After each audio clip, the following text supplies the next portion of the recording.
please don't be afraid. As it turns out, the community, for some reason, completely denounces clicky switches. I don't know why people denounce clicky switches because, again, this hobby is one of the most objective hobbies to exist. There are so many variables to what may have someone do a custom, whether it be reviving a keyboard from the 1970s, all the way to buying a keyboard that will arrive at the doorstep when they turn 50 years old. I don't know why people shit on clicky switches. I guess people just don't like loud switches, but then again, there's so many factors that can make a keyboard loud that I've seen and heard keyboards that aren't even sporting clicky switches and make them even louder than standard clicky keyboards. So I don't know what the hell's going on. Anyway, today we're going to be talking about the China Box Kale. Did I say that out of order? Either way, I'll call them Noble Yellows. Forgive the little sticker on here. I just use the bags that come with my shit because I don't want to buy other bags because it's a waste of money. But Box Noble Yellows have a very weird spring where somehow, despite being the same actuation as a Box White, they have an actuation force of 60 grams, but a bottom out force of 50. At least that's what's according to the various websites that still sell them. And I find that very peculiar because I've never heard of a switch that has a bottom out weight that is actually lower than its actuation force. So does it translate to anything special? Well, sort of. A few months ago, I did remake a keyboard that looked like unicorn vomit. It was my KBD75 V1 with a brass plate, and it sported box pinks and of course Noble Yellows. And while it felt and sounded pretty good, I'm probably gonna give that away to one of my friends because admittedly, I don't really like the feeling of clickies on brass. I guess I'm just spoiled by choice in terms of all the tactiles and linears that I've used over the years that don't use a brass plate. Aluminum and PC is the way to go, at least for me. Kyros Run 22 might have a different opinion. All his vintage keyboards have a very strong, non-flexible steel plate, and he called the flex on the PC plate for the GMMK Pro useless, so of course his rabid fan base is going to be foaming at the mouth if anyone says otherwise. But when it comes to the Noble Yellows, I have a little test to show in front of the camera. I feel like this would be more suitable for the in front of camera test, showing you the way the switch stem falls, because the way that clicky switches work is that there's always going to be some form of click, whether it be downstroke and or upstroke, just like the Kale Box series. But what I also like to gauge is tactility, because clickies are always described to be clicky and tactile, and so tactile switches just take out the clicky part. Of course, that's what you heard when you were introduced to the hobby. Blue is clicky tactile, tactile is just tactile, and linear is none of them. So, for example, let's take a look at a box pink, right? So this is a box pink that I just lubed the spring of, and you can always tell that there is a bit of tactility there because the switch click bar causes the tactility for the upstroke and the downstroke. So let's take a look right here. It stops right here because it's about to release tension, and then click. And down, and then when you go back up, it stops right here again because the tension spring or the click bar is stopping the stem until the spring pushes it back due to the activation threshold. So again, pop, and there it is. So click, click. And when it comes to the box, say navies, they're basically box jades with heavy springs. So if you watch the stem on this one, this thing just falls to the floor. This stops with the click bar and then suddenly click. You see that thing drop much more suddenly compared to the box pink. And before it goes up, it stops because the click bar is actually that resilient. And you can see it rocketing my finger back up.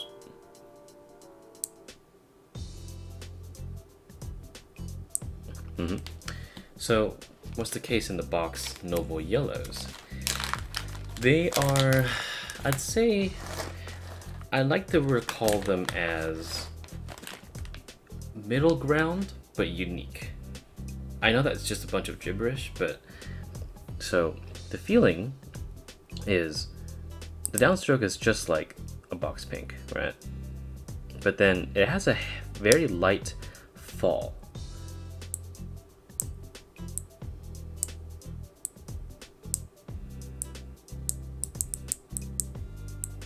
So it's odd because the tactility is actually just a tad less than box pinks, but it has a much more floaty, like sort of assisted upstroke, and it's an odd sensation that I can't really describe very well, but you just have to take my word for it. So when it gets past this point, this, for whatever reason, is just free. But then, yet somehow, when I push it back here, there seems to, when you go past back the click bar, there's a very floaty feeling, as if like somehow there's like a rounded feeling to the click, despite the thing just having a click bar. And I kind of like it quite a bit, actually. You see this right here? That is the stem moving around the click bar. Versus the box pink, if I were to try to compare it again, as a much more, it's much more tougher to get that like balance on the click bar. So it's less tactile than a box pink. You can see how once it reaches past the threshold to drop for the box pink, it goes suddenly. But when the box Noble Yellow comes into play, it's a much more rounded downstroke and upstroke. So when it drops past the click bar, you can tell that it doesn't drop my finger as much.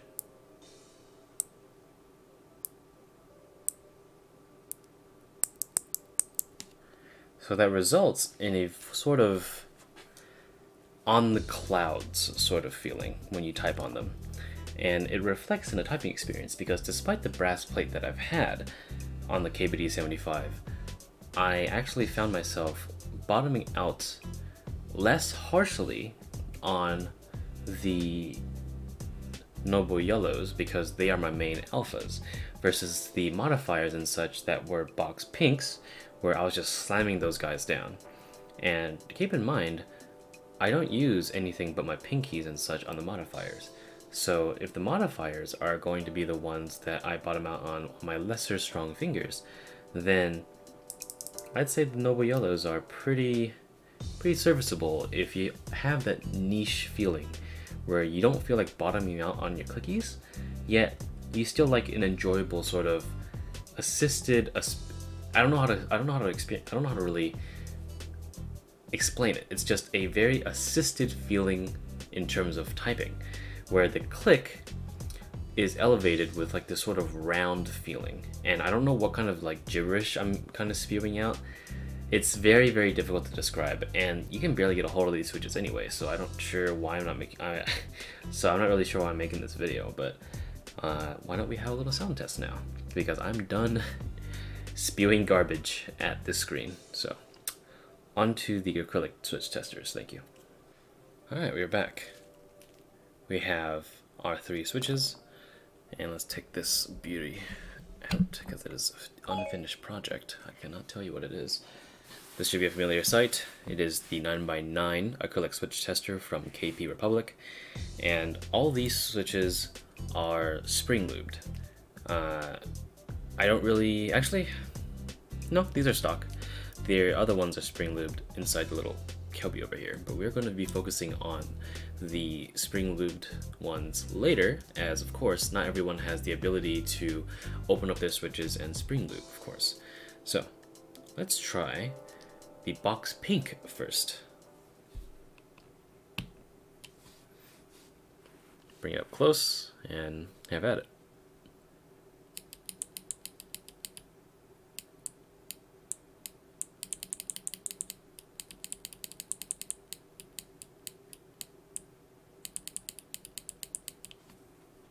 Alright. Let's put a keycap on that guy. This is a PBT die sub tab key.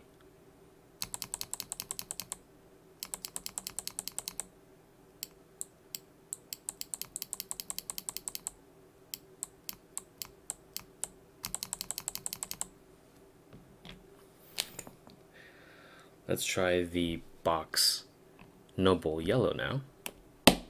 Oof, that's how you know it's stock.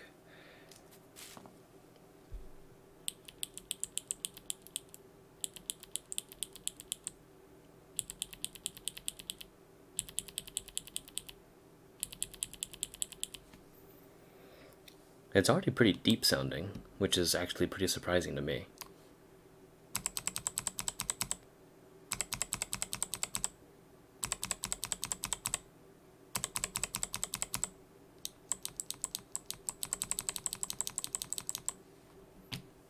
Okay. And of course, for shits and giggles, let's try a box navy.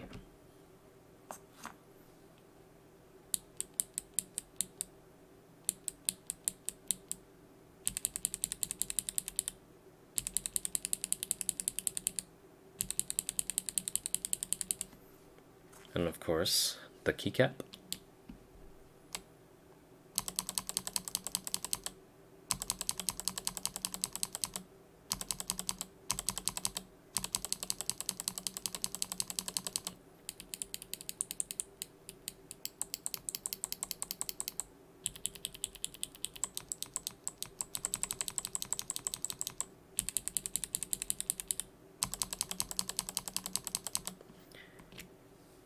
If there's one thing that Kirisuran got right in his original box click reviews, it's that the thicker the click bar, the higher pitched it is. And I'm inclined to agree. I always refer to his videos when it comes to any sort of box switch review, because he was very avid about them in terms of them not being a traditional MX switch, and I'm inclined to agree. Oh, before we forget, actually, let's try, I'm being devious here, let's try an MX Blue, just for shits and giggles. Watch your ears, everybody. Alright, here is a spring-lubed MX Blue, because I feel like using it as a constant variable.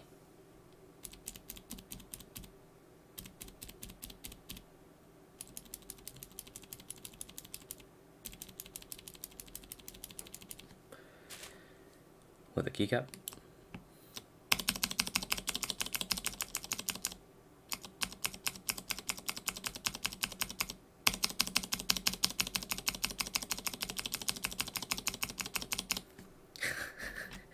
Alright, I'll stop.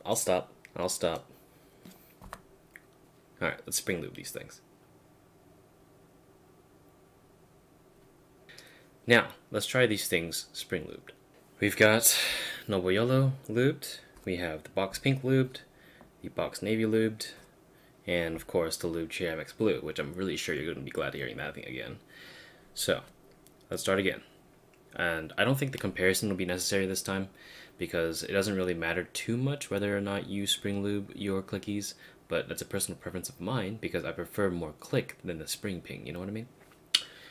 If I want a clicky switch, I want it for the click, not for the spring ping that's constant across every unlubed switch out there. Alright, let's give these a shot. Here is a spring lubed box Noble Yellow.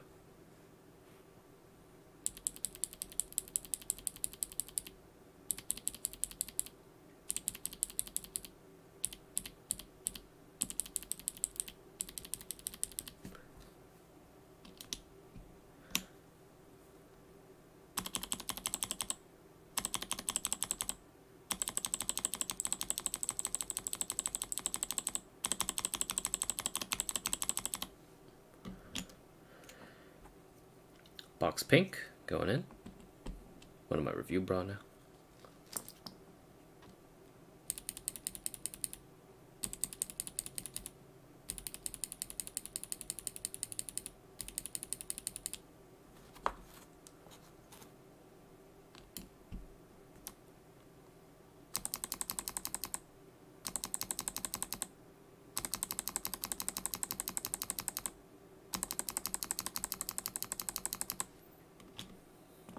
and of course, our precious Navy.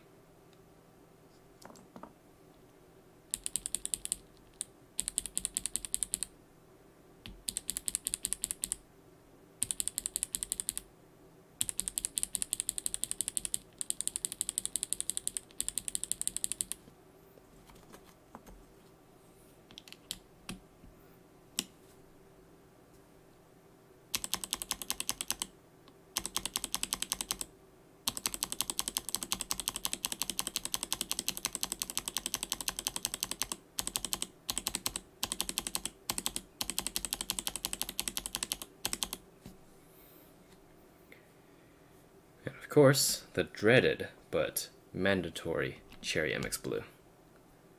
Ready?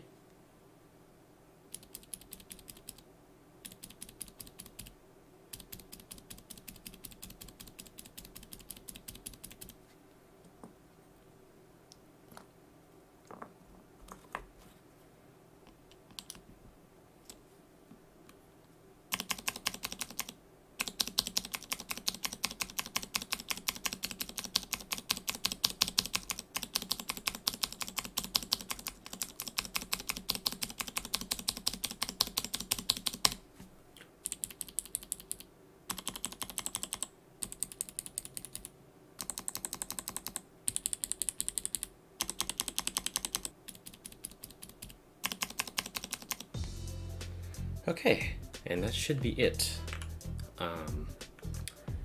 The overall conclusion that I have when it comes to the Kailh Box Noble Yellows is that they are an interesting experience. However, I fully advise that anyone willing to try these, be careful of buying full price. A lot of people say that Box Pinks were supposed to be what the Box Noble Yellows were, as they have that tiny bit of different feel to their clicky action, but it's enough to justify saying that statement, and I do agree.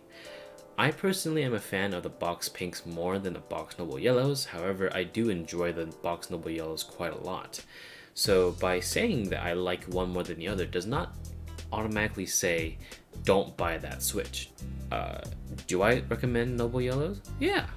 I think clickies are pretty underdeveloped right now. There's a lot of clicky Switches out there, but the majority of them don't do much. There's so many Cherry Blue clones, I could probably piss them out on a list or something. Box Switches, in terms of their click mechanism, are unique as far as I know. The Chalk series are also unique, which are the low profiles, and the low profile clickies on one of the Habit boards you can buy on Amazon. I suggest buying that if you want to try that sort of thing, which is low profile, very stabilized clickies. But in terms of everything else, however, if you are not on a budget and you're willing to try different clickies, I suggest give the Noble Yellows a go. But in terms of buying them, if you're on a budget or you have limited budget, I would suggest looking in the aftermarket, as that's where I got these. I could not find a Switch listing on the majority of the sites that I went on, because these things were not necessarily the most popular, at least from what I could see. So anyone that has a batch of them in the mech market community, or perhaps even on some whatever marketplace that you're looking for, I suggest picking them up if you're not getting ripped off. Because some people try to flip these Switches for whatever reason. Good luck to them. I hate flippers. But in terms of everything else, that's all I have to say for these clicky Switches. Like I said, don't shit on clicky Switches, please. I understand it's funny the few times that you do it, and it's sometimes just sort of haha, whatever, clickies, XD, but if someone actually does like clicky Switches, please don't hold it against them. It's their preference, you know. Anyway, that's it. I hope you enjoyed, and I'll catch you in the next video when I'll be putting Pulia stems in everything.